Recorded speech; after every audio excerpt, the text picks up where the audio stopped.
Mi auguro che le associazioni dei benzinai comprendano l'esigenza del Paese e dei loro utenti e quindi rivedano questa decisione, come peraltro ha già fatto qualche associazione. Spera ancora in una retromarcia dei benzinai il ministro all'impresa e al Made in Italy Adolfo Urso, in queste ore impegnato in una serie di eventi in Veneto. Insomma, per Urso lo sciopero degli impianti proclamato per il 25 e 26 gennaio può essere scongiurato all'insegna della trasparenza. Urso che ha ribadito l'unione di intenti dell'esecutivo, una coesione che non si è mai vista negli ultimi anni, ha detto la volontà precisa è quella di tutelare le filiere. Nella manovra finanziaria abbiamo inserito un fondo per la filiera industriale del Made in Italy e nel contempo un collegato, una legge collegata alla finanziaria che stiamo realizzando in questi giorni confrontandoci con le associazioni di impresa, tesa a valorizzare, tutelare e promuovere meglio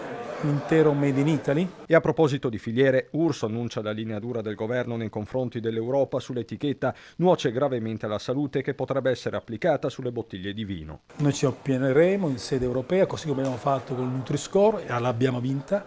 Ci opporremo anche a questa misura che è del tutto illogica perché tende a punire quello che tutti i consumatori nel mondo riconoscono essere il prodotto di eccellenza, appunto il prodotto del Made in Italy. Rassicurazioni precise arrivano anche sulla partita Intel, la multinazionale americana intenzionata a investire in Italia, tra le location Vigasio nel Veronese, 1500 i posti di lavoro diretti in ballo. Il governo e io stesso abbiamo un'interlocuzione continuativa sia con l'azienda, questa grande multinazionale, sia con la Commissione europea.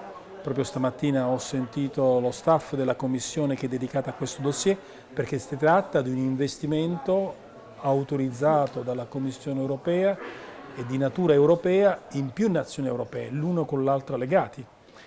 E quindi io credo che si possa andare avanti, si debba andare avanti con la determinazione che abbiamo.